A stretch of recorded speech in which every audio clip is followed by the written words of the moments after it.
જ્યોતિષ અને વિજ્ઞાનનો અનેરો સંગમ એટલે જ્યોતિષ ગુરુ ડોક્ટર પંકજ નાગર. ડોક્ટર પંકજ નાગરની જ્યોતિષ એક વિજ્ઞાનની 1000 શોની સિદ્ધિ યાત્રા. ડોક્ટર પંકજ નાગર એટલે જ્યોતિષ જગતના ગ્લોબલ એસ્ટ્રો ગુરુ. GTPL ગુજરાતી ચેનલ પર 1000થી વધુ શો કરનારા ગુજરાતના એકમાત્ર જ્યોતિષી ડોક્ટર પંકજ નાગર, કે જેમને ફિલ્મી સેલિબ્રિટી, ઉદ્યોગપતિ, IAS, IPS વર્ગના ઉચ્ચ અધિકારીઓ તથા લાખો એવા જ્યોતિષ એક વિજ્ઞાન પ્રોગ્રામના વહાલા દર્શકોને જ્યોતિષીમાં ગ્રહો, યોગો અને નક્ષત્રોના સચોટ માર્ગદર્શનથી અમૂલ્ય એવા અપાર પ્રેમ અને ચાહના મેળવી છે. ત્યારે ડોક્ટર પંકજ નાગર એકમાત્ર જ્યોતિષી કે જેમને કાશી બનારસ વિશ્વવિદ્યાલયથી PhD કરેલું છે અને જ્યોતિષ શાસ્ત્ર પર અંગ્રેજી સહિત 12 પુસ્તકો તેમજ વિવિધ અખબારોમાં 25,000થી વધુ લેખો લખ્યા છે. તદુપરાંત પોતે દેશ વિદેશની યાત્રા કરનારા અને જ્યોતિષ શાસ્ત્રના મૂળમાં જઈ નવા સંશોધન કરી નંગ તથા રત્ન અને વિધિ વિધાન બાબતે જનજાગૃતિ અભિયાન ચલાવનારા એક જ્ઞાની પ્રમાણિક જ્યોતિષી એટલે ડોક્ટર પંકજ નાગર. તો જોઈને દર્શક મિત્રો, હંમેશા તમારે પોતાની જાતને સ્ટુડન્ટ માનવું જોઈએ. એવું ડૉક્ટર પંકજ નાગર ગ્લોબલ એસ્ટ્રો ગુરુ પણ કહે છે. તેઓ પણ માને છે કે લર્નિંગ જે છે એ ડેલી બેઝિસ પર હોય છે. તમે કોઈની પણ પાસેથી શીખી શકો છો. તો આપણે જ્યારે ગુરુ થઈને પણ તેઓ એવું કહે છે કે તમારે હંમેશા શીખવું જ જોઈએ, શીખતા રહેવું જોઈએ.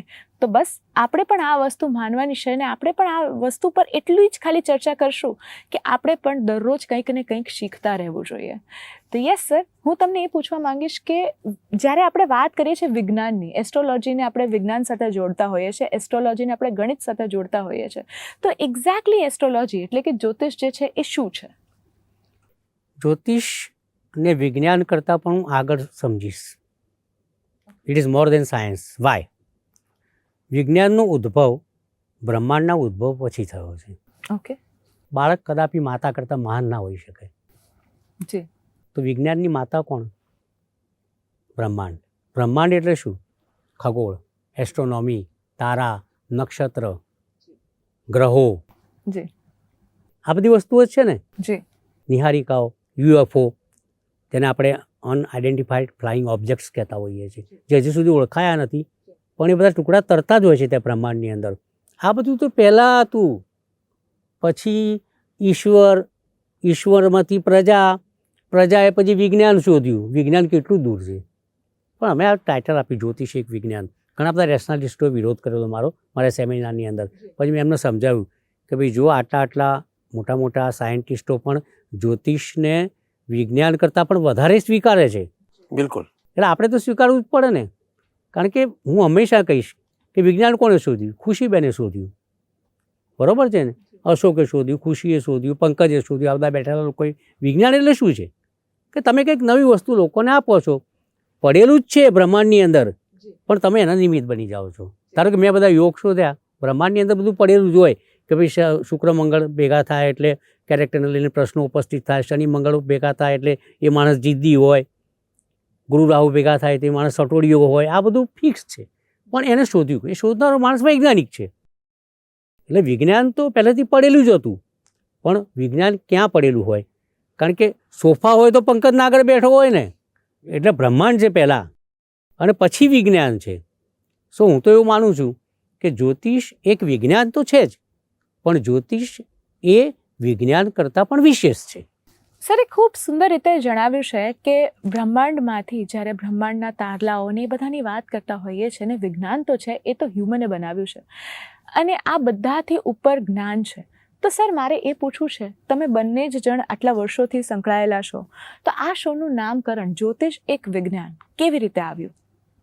બહુ મસ્ત મજાનો પ્રશ્ન છે. તમે પણ સાંભળજો દર્શક મિત્રો, મજા આવશે તમને. આપણું શરીર પંચમહાભૂત તત્વોમાંથી બનેલું છે. પંચમહાભૂત તત્વ એટલે તમને ખબર છે કે જળ છે, વાયુ છે, અગ્નિ છે, પૃથ્વી છે ને બ્રહ્માંડ છે. It's orbit. હવે આ પંચમહાભૂત તત્વથી આપણું બનેલું શરીર પંચમહાભૂત તત્વની અંદર બળી જાય છે, નેસ્તનાબૂદ થઈ જાય છે, બરાબર છે, ભસ્મ થઈ જાય છે આપણે. તો આપણું શરીર એક પિંડ છે અને બ્રહ્માંડની અંદર પણ પિંડ જ બધા તરતા હોય છે. કોઈ એને ગ્રહ કહે છે, કોઈ નક્ષત્ર કહે, કોઈ તારા કહે છે, અલગ અલગ નામથી એની ઓળખ આવે છે. તો મેં એમ કહ્યું કે વિજ્ઞાન તો છે જ, પરંતુ આ બધા ગ્રહ, નક્ષત્ર, તારા, સૂર્ય, ચંદ્ર, મંગળ, બુધ, રાહુ, કેતુ, શનિ, હર્ષલ, નેપચ્યુન, પ્લુટો અને બીજા વણ ઓળખાયેલા કેટલાય પિંડ, એમના થકી વિજ્ઞાનનો ઉદ્ભવ થાય છે. આ બધા ગ્રહો તમારા શરીર ઉપર અસર કરે છે. જેમ કે મંગળ એ તમારા અગ્નિ તત્વમાં વધારો કરે છે, તમને એસિડિટી થઈ જાય મંગળ ખરાબ હોય તો. ધારો કે સૂર્ય તમારો સારો ન હોય તો તમે ખૂબ ઇમ્પલ્સિવ બની જાઓ. એક જાતકને રિસેન્ટમેન્ટ પેદા થઈ જાય, ક્રોધ પેદા થઈ જાય કોઈના માટે, એનું મૂળ કારણ સૂર્ય. સૂર્ય સારો હોય તો તમને પ્રસિદ્ધિ મળે. મંગળ બળવાન હોય તો તમે સેનાપતિ થઈ જાઓ, બુધ બળવાન હોય તો તમે બુદ્ધિશાળી થઈ જાઓ, ગુરુ બળવાન હોય તો તમે આચાર્ય થઈ જાઓ, શુક્ર બળવાન હોય તો તમે બ્યુટીફુલ થઈ જાઓ, શનિ બળવાન હોય તો તમે લોયલ સેવક હનુમાનજી જેવા થઈ જાઓ, રાહુ કેતુ બળવાન હોય તો તમારું ગુપ્ત વ્યક્તિત્વ બહાર આવે લોકો સમક્ષ કે ભાઈ આ ક્યાં સોચા હતા, ક્યાં નીકળ્યા યાર, બરાબર ને. તો એ રાહુ કેતુનું કામ છે. તો આની પાછળ બધું જ જે છે છેવટે જોવા જાઓ તો આ બધા ગ્રહો, નક્ષત્ર, તારા, પિંડ, સ્ટેબલ ગ્રહો, નહીં ઓળખાયેલા પિંડ, તો આપણા શરીર નામના પિંડ ઉપર આ પંચ મહાભૂત તત્વો પર આ બધા ગ્રહો અસર કરે છે. એ ઇટ ઇઝ પ્રૂવડ. જ્યાં સુધી તમને એસ્ટ્રોનોમી ન આવડે તો you have no right to be an astrologer. તમે જો ખગોળનું તમને જ્ઞાન નથી, તમે રાત્રે મને કોઈ પણ જગ્યા ઉપર હું કહી દઉં કે આ નિયારી કાંઈ છે, આ સ્વાતિ નક્ષત્ર છે, આ ભરણી નક્ષત્ર છે, આ વૃક્ષિસ નક્ષત્ર છે, આઈ કેન ઇમિડિયેટલી જજ. કેમ? મહેનત કરનારાઓ જ વિજ્ઞાન શોધ્યું છે ને, અને પછી વૈજ્ઞાનિક કહેવાયા છે લોકો. એમ જ્યોતિષી કોણ છે કે ભાઈ જેણે સાચા અર્થમાં ઈશ્વરને પોતાના હૃદયમાં રાખીને લોકો સમક્ષ પ્રકાશ ફેલાવ્યો છે જ્ઞાનનો. અને એ કયું જ્ઞાન છે? વિજ્ઞાનનું વિશેષ જ્ઞાન છે. અને વિશેષ જ્ઞાન આવ્યું ક્યાંથી? ગ્રહોમાંથી આવ્યું ભાઈ. એટલે અમે અમારા શોનું નામ જ્યોતિષ એક વિજ્ઞાન રાખ્યું. ખૂબ સરસ રીતે સમજાવવામાં આવ્યું છે કે જ્યોતિષ એક વિજ્ઞાન જ્યારે પંચ મહાભૂતમાં વિલીન થાય છે, જ્યારે સ્ટાર્ટ ટુ એન્ડ તમારું લાઈફ જે છે એ ક્યાંથી શરૂ થાય છે અને ક્યાં એન્ડ થાય છે, એની વચ્ચેની આખી વાત અને એની સાથે નક્ષત્રોનું જોડાણ અને એની જ સાથે વિજ્ઞાનની વાત, એટલે જ્યોતિષ એક વિજ્ઞાન. હવે આપણે પૂછીશું અશોકભાઈને. અશોકભાઈ, સરે તો બહુ સુંદર રીતે આપણને જણાવ્યું. હવે હું તમારાથી પણ પૂછવા માંગીશ કે આપણા શોનું નામ જ્યોતિષ એક વિજ્ઞાન શું કામ રાખવામાં આવ્યું છે? નહીં, એકચ્યુઅલી તો સરે જે કહ્યું એનાથી તો વિશેષ કોઈ હું વાત ના કરી શકું, પણ મને એટલું તો ખ્યાલ આવી ગયો હતો કે જે જ્યોતિષની એક જે સિનારીઓ અને જે પ્રમાણે ટ્રેન જઈ રહ્યો છે એમાં એક જે આ વિચારધારા આવી છે જ્યોતિષ એક વિજ્ઞાનની, એ એબ્સોલ્યુટલી ફાઇન છે. અને પંકજ સરે જે કહ્યું છે એ પ્રમાણેનું હું મારું એક સ્ટેટમેન્ટ છે કે જ્યોતિષ એક વિજ્ઞાન છે, એ છે એની જ વાત છે. યસ, તો બહુ જ સરસ રીતે સમજાવવામાં આવ્યું છે. હવે હું તમારા બંનેથી એવી વસ્તુ પૂછવા માંગીશ કે તમારા લોકોને, આટલા બધા લોકો જ્યારે દર્શક મિત્રો તમને ક્વેશ્ચન્સ પૂછતા હશે, સરને ક્વેશ્ચન્સ પૂછતા હશે, ત્યારે એવો કોઈક પ્રશ્ન જે તમારા મગજમાં રહી ગયો હોય કે આવો તો કોઈ પ્રશ્ન હોતો હશે, એવો કોઈ પ્રશ્ન સર? મોટાભાગે એક વસ્તુ મને બહુ કનડે છે. ધારો કે મારા પર એક ફોન આવે કે પંકજભાઈ, એમ કે મારા બાબાને સ્કૂલમાં અભ્યાસ માટે મૂકવો છે, તો શું તમે કહેશો, શું કોઈ સારો સમય જણાવો. એકચ્યુઅલી હું એક જ ગુજરાતની અંદર કે ઇન્ડિયાની અંદર કે આંતરરાષ્ટ્રીય સ્તરે માણસ એવો જ જે મુહૂર્ત કાઢતોય નથી, મુહૂર્તમાં માનતોય નથી, બિલકુલ નહીં. અને સિઝેરિયન તો હું સિન્ફુલ એક્ટ સમજું છું ઈશ્વરનો. એ ભગવાનનો અપરાધ છે, ઈશ્વરનો અપરાધ છે. આપણે જ ના કરાય એવું બધું. બાળકને જન્મ લેવા દો એની રીતે યાર, આવવા દો બહાર. તો મને જ્યારે પૂછે મને કે બાબાને સ્કૂલે મૂકવો છે તને મુહૂર્ત આપો ને સાહેબ, એટલે હું કહું કે 12/29 અભિજીત મુહૂર્ત, ગુરુવારનો દિવસ, પુષ્ય નક્ષત્ર, આમ તેમ. હવે એ મને ભણાવે, શીખવાડે. બીજું કે થોડા વાર ફોન આવે કે યાર મેં એક જગ્યાએ એવું વાંચ્યું હતું પંચાંગની અંદર પંકજભાઈ કે યાર પુનર્વસુ નક્ષત્રની અંદર તો દવા દારૂનું કામ કરે એ તો વધારે સારું છે. અગર તો ગુરુવારની જગ્યાએ આપણે એમ કે અભ્યાસ માટે શુક્રવાર પકડીએ તો કેમનું રહેશે? એટલે મારા વાઈફ એવું કહેતા હતા કે પંકજજીની બાજુ મૂકો, આપણે યાર તમે તારા બાબાને સોમવારે જ સ્કૂલની અંદર દાખલ કરાવી દો, મસ્ત પહેલો દિવસ છે અઠવાડિયે આમ તેમ. તો એટલે ભાઈ તે મને પૂછ્યું કેમ? એક તો મફતમાં હેરાન કરે અને પછી મને જ્ઞાન આપવા બેસે. એટલે શુક્રવારે તારો બાબો સ્કૂલની અંદર દાખલ થશે તો છોકરીઓની પાછળ પડશે. બરાબર છે. જો બુધવારે દાખલ થશે તો બેવડાશે ને બુદ્ધિહીન થઈ જશે, અને સોમવારે દાખલ થશે ને તો મેન્ટલી રિટાર્ડેડ થઈ જશે. સો વી શુડ નો કે ભાઈ જ્યારે તમે કોઈ પણ જાણીતી વ્યક્તિ પાસે જે તે ક્ષેત્રનો વિશેષજ્ઞ એની પાસે તમે જાઓ ત્યારે એ કહે એને માની લેવું જોઈએ. આજે આવું તમે વસ્તુ કેમ ડૉક્ટરની પાસે આવું નથી કરતા કે સાહેબ ઊભા રહો, તમે ચીરો અહીંથી ના મૂકશો, અહીં મૂકો એમ કે તો સાહેબ બહુ મસ્ત રીતે મારી વાઈફનું ઓપરેશન થઈ જશે. સાહેબ ઊભા રહો, આ તો તમે યાર. એટલે ઘણા માણસો એવા બી હોય છે કે એન્ડોસ્કોપી એટલે આપણે પેટની તપાસ માટેનું દૂરબીન ઉતારવાની એક પદ્ધતિ. એમ કોલોનોસ્કોપી હોય જે નીચેથી આંતરડાની કોલોનોસ્કોપી. પણ ઘણા એવા મૂર્ખ માણસો હોય છે જે અમારા માટે ચેલેન્જિંગ અને ન ગમતા પ્રશ્નો કે એન્ડોસ્કોપી માટે દોરડું નીચે જ નાખે, કોલોનોસ્કોપી કરે અને પેટ સુધી જાય. બોલો હવે આ કેટલું વાજબી પ્રેક્ટિકલ છે? હસવું એવી વાત છે કે નહીં? કે આવું ન કરાય. જે ક્ષેત્રનો જે વિશેષજ્ઞ હોય, ધારો કે તમે એન્કરિંગ કરતા હો તો મારે તમારા ફિલ્ડની અંદર ચાંચ ડબોળાય જ નહીં. ખુશી ઇઝ ધ બેસ્ટ એમ માનીને નતમસ્તક ચાલવું પડે. કારણ કે ખુશીને એનું કામ કરવા દો. અશોક એન્કર છે એને એનું કામ કરવા દો. Ashok is the great. જી. એટલે આ વસ્તુ છે ને જ્યોતિષશાસ્ત્રની અંદર જેના પર તમને વિશ્વાસ હોય એના ઉપર વિશ્વાસ મૂકીને ચાલો. એક અજાણી બસની અંદર જતા હો, રેલવે ટ્રેનમાં જતા હો, ત્યાં ડ્રાઈવરનું નામ પૂછવા જાઓ, તમે બસના ડ્રાઈવરનું નામ પૂછવા જાઓ છો, પણ આવી વાત આવે ત્યારે તમે સામે નાની એવી પથારી ફેરવો છો કે પેલો બિચારો એમ થાય કે યાર આ જ્યોતિષી ના બન્યા હોત તો સારું હતું, ડૉક્ટર ના બન્યા હોત તો સારું હતું. સો ઇટ્સ વેરી યુઝ્યુઅલ, પણ આવું થતું હોય છે. એમ આ બધું ન વિચારેલા પ્રશ્નો આવા આવતા હોય છે. એમ થોડુંક મને એવું લાગે છે કે લોકોની જે મેન્ટાલિટી છે ને કે ભાઈ જ્યોતિષ એટલે તમે 1 કલાક પછી શું થશે કે કાલે શું થઈ જશે એ જ જ્યોતિષ છે. પણ જે સરનું જે વાત છે કે ભાઈ જે ગ્રહોની યોગોની જે બાબત લઈને જે એક આગાહી કરવામાં આવે છે કે ભાઈ સૂર્ય રાહુની યુતિ થશે તો આ એર એક્સિડન્ટ વધશે, કે આ બધી એ કોઈ નેતાના આમ થશે, આ બધી બાબતો છે. Yes, we are the first people કે હુ હેવ પ્રિડિક્ટેડ અબાઉટ યુદ્ધ. એમાં ચોખ્ખું કહ્યું હતું વિશ્વયુદ્ધ જેવું સ્વરૂપ લાગશે પણ વિશ્વયુદ્ધ નહીં થાય. અને કયા કયા દેશ વચ્ચે થશે એમાં મેષ રાશિ આપેલી. એમાં જો ઈરાન તો ઈ એટલે અલય થઈ ગઈ કે નહીં, લેબનન તો અલય થઈ ગઈ કે નહીં, અમેરિકા તો અલય થઈ ગઈ કે નહીં, ઇઝરાયલ તો ઈ થઈ ગયું કે નહીં. So we could clarify very to say transparently કે ભાઈ આવી વસ્તુઓ ઘટી શકે. આ બધું કરવું બહુ જ તકલીફની વસ્તુ છે. Yes, definitely.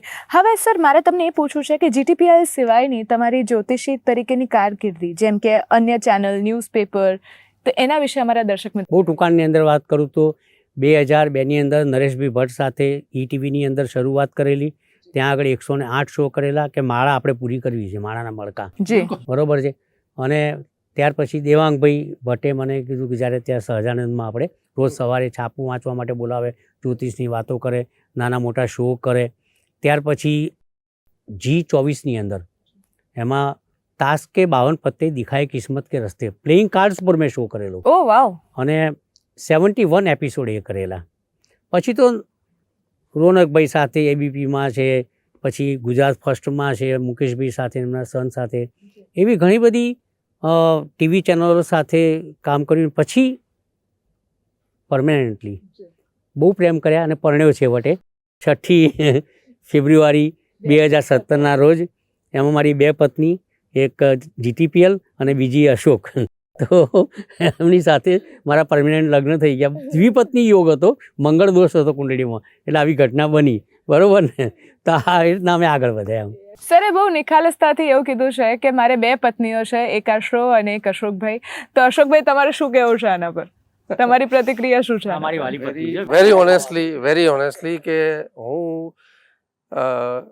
સિરિયસલી હું વાત કરીશ કે નો ડાઉટ 1000 એપિસોડનું જ્યોતિષ વિજ્ઞાનની તો એક બાબત આખી અલગ છે, એક આખી ઓફિસ મેટર સમજો, વન કેન સે. પણ જે બીજી બાબત છે કે જે પત્ની હોવાની બાબત છે કે મને તો આજે હું ખરેખર મને આજે કહેવાનો એક ચાન્સ મળે તો કહી શકીશ, અને પંકજભાઈ તો જાણે કે મારા બ્રધર મોટા એક્સપાયર થઈ ગયા, ફાધર એક્સપાયર થઈ ગયા કરવા, એ એમની જે એક ગેરહાજરી એની મને જે એક મહેસૂસ કહેવાય, પણ પંકજભાઈની સાથે જે પ્રમાણેનું જે મારી એક જર્ની રહી છે, એ મારા એક્સપર્ટ એસ્ટ્રો ગુરુ કે એસ્ટ્રોલોજર તરીકે નહીં, એવી જબરદસ્ત ગાંઠ બંધાઈ છે કે એ as good as my father, everything. હું જ્યારે બી કોઈ પ્રોબ્લેમમાં હોય, કોઈ બી બાબત હોય, રાત્રે 11 વાગે બી પણ હું એમ ફોન કર્યો એમને, અને એમનો જે એક આશ્વાસન હોય, સોલ્યુશન હોય, સમાધાન એટલું બધું જબરદસ્ત હોય કે કોઈ મારા અંગત, મારા ફાધર, મને એવી કોઈ દિવસ ક્યારેય એવું નથી લાગતું કે મારા ફાધર નથી. Very honestly is as good as my father. અને એવું નહીં, કોઈ બી પરિસ્થિતિમાં એ મારી સાથે એક અડંગ લોખંડી દિવાલ થઈને ઉભા છે. આટલો સારો માણસ તો આજે મને ખબર પડી. એટલે પંકજભાઈનું તો મને, અને જ્યોતિષની તો જે મને એક જબરદસ્ત એમના તરફથી આ કહેવાય કે નોટ મી, મારા વ્યુઅર્સ જે લાખો લોકો, એ લોકોને પણ જે એમના તરફથી મળ્યું છે અદ્ભુત છે, એમાં કોઈ સવાલ નથી. તો આજકાલ ટીવી પર ઘણા બધા જ્યોતિષના શો આવે છે, પણ આપણા શોમાં અને એ શોમાં શું અલગ છે, શું તફાવત છે, અને જો તમારે એક વર્ડમાં ડિસ્ક્રાઇબ કરવાનું હોય તો સર તમે શું કહેશો? માતાજીનો 56 વાનગી ધરાવતો 56 રાજભોગનો થાળ વૈવિધ્યસભર પીરસવાની વાતો કોઈ શોમાં નહીં મળે જે અમારા શોમાં છે. જેમ પંકજ સરે કીધું એમ કે 56 ભોગનો આખો પ્રસાદ, વૈવિધ્ય, એટલે બસ આવો જે શો છે, એટલે જ્યોતિષ એક વિજ્ઞાન. હવે આપણે અશોકભાઈને પૂછીશું. તો અશોકભાઈ, તમારું શું કહેવું છે જો તમારે એક વર્ડમાં ડિસ્ક્રાઇબ કરવાનું હોય તો? ઓનલી એન્ડ ઓનલી નક્કર સત્યતા, સચોટ માર્ગદર્શન, એક જ મૂળ. હવે આ 1000 એપિસોડ પાછળના અનસંગ હીરોઝ કોણ છે? ઓબ્વિયસલી સર જ, ડૉક્ટર પંકજભાઈ નાગર, કોઈ સવાલ જ નથી. બટ આઈ એમ સંગ હીરો. સર તમારે પણ જવાબ આપવાનું છે, રેપિડ ફાયર. તમને કોણ લાગે છે અનસંગ હીરો? બહુ અનસંગ હીરોની અંદર તો ચોક્કસપણે કહીશ કે ઘણા બધા છે. કારણ કે એક યુદ્ધ ચાલી રહ્યું હોય અને સરહદ ઉપર કેટલાય લોકો બલિદાન આપતા હોય છે, તેની અંદર મારા હેડ છે જયભાઈ. અશોક તો મેં કહ્યું એમ સૌથી વાલો છે જ મને, બરાબર છે, ઇઝ અનસંગ હીરો. અને બીજા અનસંગ હીરો આ બધા કેમેરામેન ને લાઇટમેન ઢગલા બધા બેઠા છે, એનાથી મોટી વાત કઈ હોઈ શકે? તો આઈ એમ સંગ hero, they are unsung hero. Yes. જો આ 1000 એપિસોડને તમારે એક ફિલ્મ ટાઇટલ આપવું હોય તો તમે શું આપશો? સહસ્ત્રો જીવમ જ્યોતિષ એક વિજ્ઞાનમ. વાહ, ખૂબ સરસ. જીટીપીએલ સ્ટાફ વિશે તમારે જો એક વર્ડમાં ડિસ્ક્રિપ્શન આપવાનું હોય તો તમે શું કહેશો? જે યુનિટી કહેવાય ને, જે ટીમ યુનિટી, એ એક શબ્દમાં હું કહી શકું કે યુનિટી જે કહેવાય એ અમારી જીટીપીએલ યુનિટ છે, જે સીએનબીએમાં એ યુનિટ છે. કહીશ તમારા બંનેના મતે નંગ અને વિધિ એટલે શું? નંગ અને વિધિ તો સરસ કહી શકશે. નંગમાં કેવું છે કે ધારો કે ટાઇટાનિક ડૂબી ગયું બ્લુ સેફાયરના કારણે, અમિતાભ બચ્ચન ઉપર આવ્યા બ્લુ સેફાયરના કારણે. તમે હવે કેવી રીતના આનું આમ કંઈ વિચારશો શું થશે? મહારાણા પ્રતાપ એમરલ્ડ પહેરેલું, કેટલાય મોગલોની જે કહેવાય કે એમને પરાસ્ત કર્યા અને એમને હાર આપે અને એમની પથારી ફેરી નાખી. એ જ ભાલો ફેંકતી વખતે જ્યારે એમરલ્ડ નીકળી ગયું તેમને ભામાશાના શરણે જવું પડ્યું. એટલે નંગ ખરેખર કામ કરે છે, નેગેટિવ પણ કરે છે, પોઝિટિવ પણ કરે છે. પણ હું બને ત્યાં સુધી નંગો પહેરવા માટે લોકોને એ રસ્તા પર લઈ જવાનું મુનાસિબ માનતો નથી. કારણ કે આજકાલ નંગો રત્નો એ સાચા મળતા નથી અને એટલે એની અસરો પણ હોતી નથી. અને એક સામાન્ય માણસ લાખો કરોડો રૂપિયા એફોર્ડ ન કરી શકે. બચ્ચન સાહેબના વચ્ચેની મધ્યમાં ઉપર 18 કરોડનું કાશ્મીરી સેફાયર છે, પણ અમને લાગે છે કે અમે 180 રૂપિયાનું પણ ન લાવી શકીએ. સો નંગ ત્યારે જ તમારી વહારે થાય છે કે જ્યારે સાચા પહેરો, પૈસા ખર્ચવાની તાકાત હોવી જોઈએ, એની અંદર શ્રદ્ધા હોવી જોઈએ, આ નંગ માસેના મારા વિચારો છે. વિધિ બહુ ટફ વાત છે આ. કે ખુશીબેનને તાવ આવે છે અને હું અશોકભાઈને ક્યાંકથી શોધીને ઇન્જેક્શન આપી દઉં છું એમને. એનો મતલબ શું થાય છે કે વિધિ જ્યારે તમે કરાવો ત્યારે તમે એક બ્રાહ્મણ પાસે કરાવો છો, તો એની અસર પેલા જાતક સુધી કેવી રીતના પહોંચે મારા મગજની અંદર હજુ એ જ્ઞાન પહોંચતું જ નથી કે ભાઈ ખાય કોઈ અને ખાલી ખાલી ખાલી એમ. તો આવી બધી વસ્તુઓની અંદર હું વધારે પડતું માનતો નથી. જે કરો એ સ્વયં કરો. તાવ આવે છે તો મેટાસિન તમે લો, ઇન્જેક્શન તમે લો. ભૂખ લાગી છે તો તમે જમો, બાજુવાળો જમે અને તમારું પેટ ભરાય. એ કંઈ મગજની અંદર આ લોજિક કોઈપણ રીતે આ તર્ક આવતો જ નથી મગજની અંદર. અને જો આવું તમે વિચારતા હોવ તો ખરેખર તમે કરતાં મારી વાત કરીશ. ચલો, તમને મારા ન કહેવાય, તમે મારા દેવ છો, ઈશ્વર છો, કારણ કે દર્શક મિત્રો છો. પણ પ્રદર્શક એટલે કે હું જો એવું માનવાની વાત કરું તો તમારે સમજી જવાનું કે ડૉક્ટર પંકજ નાગર જેવો મૂર્ખ માણસ આ જિંદગીમાં ક્યાંય જોયો નથી. બહુ ફ્રેન્ક છું એ બાબતની અંદર. ઓકે, હવે જો તમારે 1000 એપિસોડને એક વર્ડમાં ડિસ્ક્રાઇબ કરવાનું છે કે હવે 1000 એપિસોડ પછી શું, તો તમે શું કહેશો? 1000 એપિસોડ પછી તો હજી ઘણી બધી એક લાંબી આસ્થા છે વ્યુઅર્સની, અને અમારી બી એક શુભેચ્છા છે કે આ 5000 સુધી જાય. ડેફિનેટલી 5000 સુધી જશે જ. હું તો કહું છું 10000 સુધી જશે. યસ સર, તમે શું કહેવા માંગશો? બસ છેલ્લે એટલી વાત ચોક્કસ કરીશ કે મારા શ્રેય અને સફળતા પાછળ મા જગદંબાનો ખૂબ મોટો હાથ છે. 37 વખત પદયાત્રા કરી છે, Limca book of record, America book of record, India book of record અને છેલ્લે વર્લ્ડ બુક ઓફ રેકોર્ડ લીધો છે. એટલે મા જગદંબાને હું પ્રણામ કરીશ. બીજું મારી ધર્મપત્ની, કારણ કે પત્ની હંમેશા પતિ જે કંઈ કર્મ કરતો હોય એની સાથે જોડાયેલી હોય, એટલા માટે એને અર્ધાંગિની કહેવામાં આવે છે. તમે અર્ધનારેશ્વર સ્વરૂપ જો શિવ અને પાર્વતીનું લગ્ન જીવન એવું હોય તો પત્ની એ વિશેષ રૂપે હોય છે અને માતા પિતાના આશીર્વાદ તો ક્યાંય જતા નથી.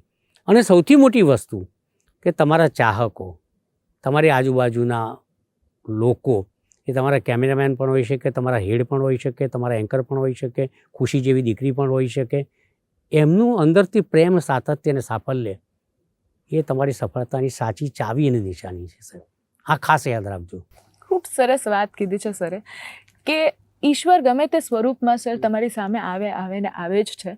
પણ લાસ્ટ તમને બંનેને હું એ પૂછવા માંગીશ કે જો તમારે આપણા દર્શક મિત્રોને સંદેશ આપવો હોય તો તમે શું કહેશો? એમને સંદેશો આપવાનો છે. ડેફિનેટલી જે 1000 એપિસોડ સુધી અમને જે સરાહ્યા છે અને જે પ્રમાણે એમનો એક આસ્થા, વિશ્વાસ અને શ્રદ્ધા જે કહેવાય, આ શો પાછળ ડૉક્ટર પંકજભાઈ નાગરનું જે એક એમના સચોટ માર્ગદર્શનની વાત છે. અને એક અમારો જે પેટર્ન ઓફ જે એક સોલ્યુશન આપવાની છે, એમાં જે દર્શક મિત્રની આસ્થા છે એ દિવસે ને દિવસે વધુ બને, લોકો એવા અમારી સાથે જોડાયેલા રહે અને એક પ્રકારનો એવો એક ટ્રેન્ડ બને કે જ્યોતિષ એક વિજ્ઞાન એક માત્ર ખાલી એસ્ટ્રોલોજી સોલ્યુશન નથી, પણ દરેક બાબતે, દરેક એંગલે જ્યોતિષ એક વિજ્ઞાનની જે સફર છે એ આવી જ રીતે ચાલે અને લોકોને ફળદાયી બને, એ જ કહીશ. દર્શક મિત્રો, તમે જ મારી સફળતાનો સૂર છો, તમે જ મારો સ્વર છો અને તમે જ મારા ઈશ્વર છો. બસ આ રીતના અમને સફળતા બક્ષતા રહેજો એવી પ્રાર્થના. જેમ ડૉક્ટર પંકજ નાગરે આપણને જણાવ્યું કે આ 1000 એપિસોડ્સ દરમિયાન ઘણા બધા અનુભવો થયા, અનુભૂતિઓ થઈ. સરે ઘણા બધા લોકોના નામ પણ આમાં લીધા છે કે તમે બધા અનસંગ હીરો છો, કે તમે જ એમના સ્વર છો, તમે જ એમના ઈશ્વર છો. આટલા મોટા પદવી ધરાવનાર પણ હંમેશા એવું જ કહે છે કે તમારે શીખતા રહેવાનું છે. સરે આપણને ઘણી બધી આજે શીખ આપી છે, આપણે એને અમલમાં લેવાનું છે અને આપણા જીવનને સરળ બનાવવાનું છે.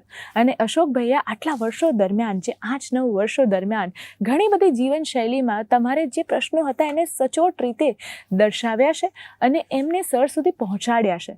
તો હું આ બંનેનો આભાર માનવા માંગીશ કે તમે લોકો સુધી પહોંચ્યા અને આટલી સુંદર રીતે પહોંચ્યા છો કે લોકોનો પ્રેમ અઢળક રીતે આપણને હજી પણ મળતો જ રહેશે. તો બસ આજે હૃદયમાં આનંદ છે અને આંખોમાં કૃતજ્ઞતા છે. એટલા માટે કારણ કે 1000 એપિસોડ આપણે સંપૂર્ણ કર્યા છે. આવી જ રીતનો પ્રેમ અને વિશ્વાસ રાખજો. જ્યોતિષ એક વિજ્ઞાન થકી તમારા સવાલોના જવાબ તમને મળતા રહેશે અને વિશ્વાસ એ માટે રાખજો કે પ્રેમ જે છે એ અમારા થકી પણ તમને મળતો રહેશે. જ્યોતિષ એક વિજ્ઞાન.